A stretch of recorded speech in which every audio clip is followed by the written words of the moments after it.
देखा शिव जी के लिए वर मांग लिया कि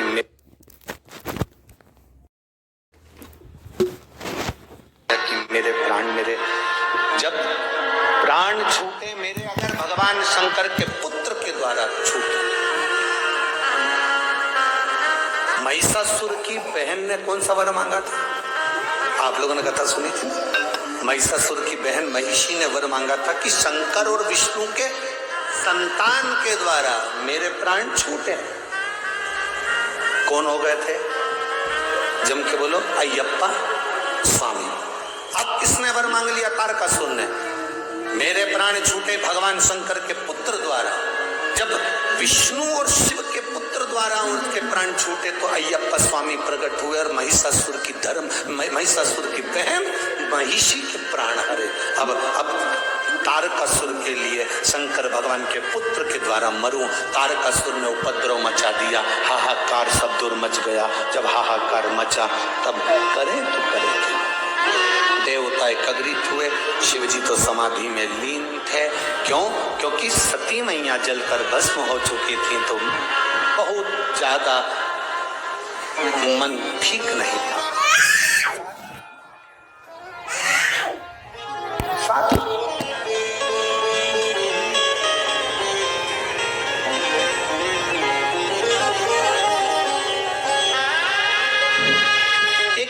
प्रश्न किया, गुरुजी हम आपसे एक बात पूछना चाहते हैं। शंकर भगवान देवता है ना?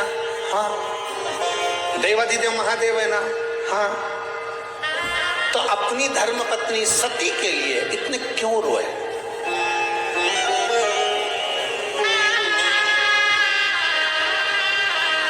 हमने कहा मृत्यु लोक में रहता है मेरा देवाधिदेव महादेव।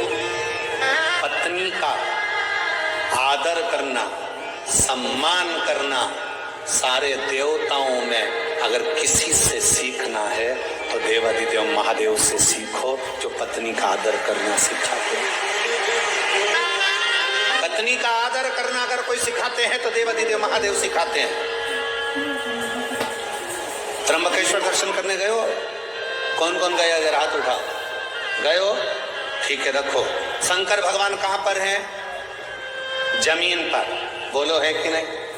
पार्वती जी कहां पर है? जम के बोलो जरा, ऊपर। जाओ, कपालेश्वर का दर्शन करने गए हो? शंकर भगवान कहां है? जमीन पर। पार्वती जी कहां है? ऊपर। कभी नारायण लक्ष्मी जी के दर्शन करे होंगे तो लक्ष्मी जी कहां रहती हैं? नारायण के चरण के पास। ब्रह्माणी कहां रहती है? ब्रह्मा जी के पास। पर केवल देवाधिदेव महादेव एक ऐसे हैं जो अपनी धर्म पत्नी को भी ऊंचे स्थान पर रखते हैं कि तू ऊंची है। नारी का आदर करना अगर कोई सिखाते हैं तो मेरे शंकर सिखाते हैं। स्त्री का सम्मान करना अगर कोई सिखाते हैं तो मेरे देवाधिदेव महादेव सिखाते हैं। नारी का सम्मान क्या होता है, स्त्री का सत्कार क्या होता है, नारी के एक भाव जो प्रकटता है वो शिव समझाते हैं, वो शिव करता है।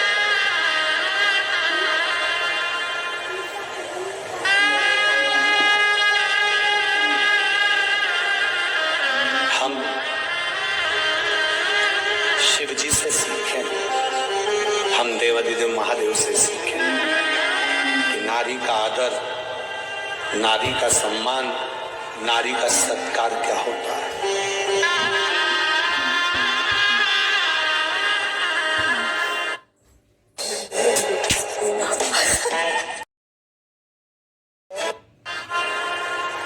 पत्नी मर गई, धर्म पत्नी चली गई, माता सती चली गई, शिवजी समाधि में लीन हो गए, तब साधना में लीन। आज के जमाने में पत्नी मर जाए तो पति दिमाग लगाना चालू कर देता, दूसरी किससे करूं।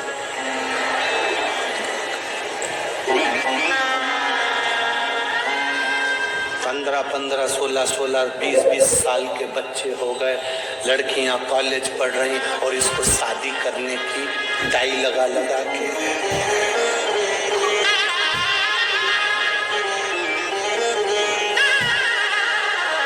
सब काला कर पूरा के और शादी की तैयारी कर रहा है।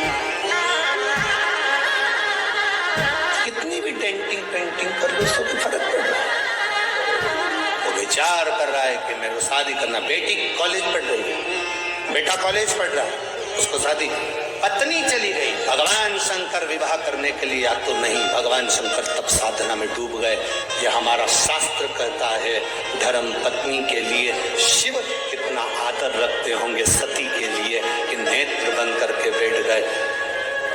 हजारों वर्ष निकल गए, शिव की समाधि नहीं टूटी, हजारों वर्ष उठना ही नहीं चाहते, क्या करेंगे। और ये रोज पत्नी चले जाए तो मोबाइल पर ब्याहशादी.com निकाले। ये ठीक है, 68 साल की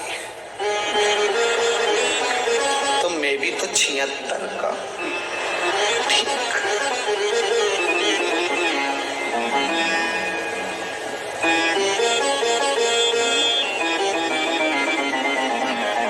फिर तो वही वाला गीत होए, सब लाए फूल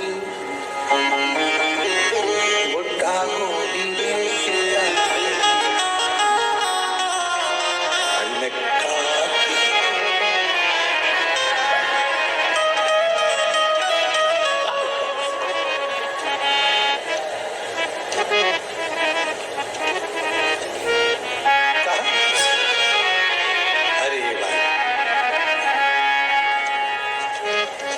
शिव कृपा शंकर की उदारता कहती है, मेरे शिव जैसा माता का, स्त्री का, महिला का आदर करने वाला कोई दूसरा नहीं।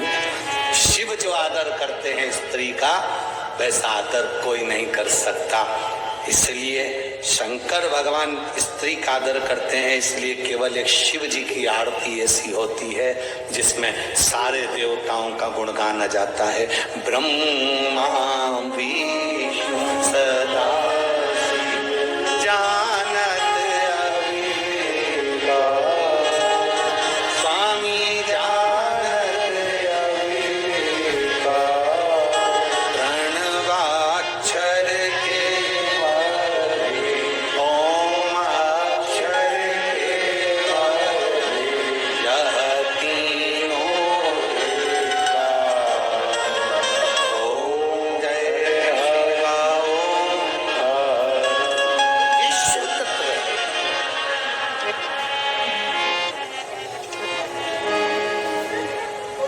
सब एक उसी में समाहित हो गए, जो आदर करने वाला, सम्मान करने वाला, सत्कार करने वाला, उसी में सब समाहित।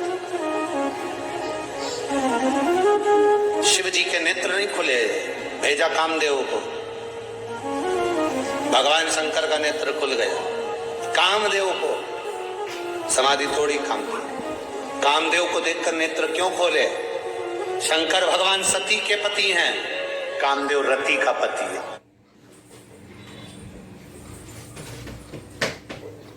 मम्मा बोट ते छोटी जंगल चालेल आपण डस्ट टाकतो कामदेव रति का पति है, शंकर भगवान का साड़ू भाई है, शंकर जी की पत्नी की बहन का पति। रिश्तेदार आए तो उठकर मिलना चाहिए। कमरे में पड़े हो और तुम्हारे रिश्तेदार तुम्हारे घर के हॉल में बैठे हैं, तुम टीवी देख रहे हो, मोबाइल देख रहे हो और रिश्तेदार आकर घर में बैठे हैं, तुम उनका आदर नहीं कर रहे। एक दिन तुम्हारी जिंदगी में ऐसा आएगा कि तुम्हारा भी कोई आदर नहीं करेगा। इसलिए रिश्तेदार आए, अपने कमरे से बाहर निकल कर आओ, आदर करो। सास के रिश्तेदार आए तो 4 बहुएं हैं तो चारों बहुओं को आना चाहिए। ससुर के रिश्तेदार आए, चारों बहुओं को निकल कर आना चाहिए। बड़ी बहू के रिश्तेदार आए तो तीनों बहुओं को निकल कर आना चाहिए। छोटी बहू के रिश्तेदार आए तो बड़ी बहुओं को निकल कर बाहर आना चाहिए। घर में किसी के भी रिश्तेदार आए, घर का प्रत्येक व्यक्ति उनको श्री शिवाय नमस्तुभ्यम कहने के लिए बाहर आना चाहिए। रिश्तेदार किसी के भी, आदर सबका होना चाहिए। पर आज का जमाना बड़ा विचित्र है।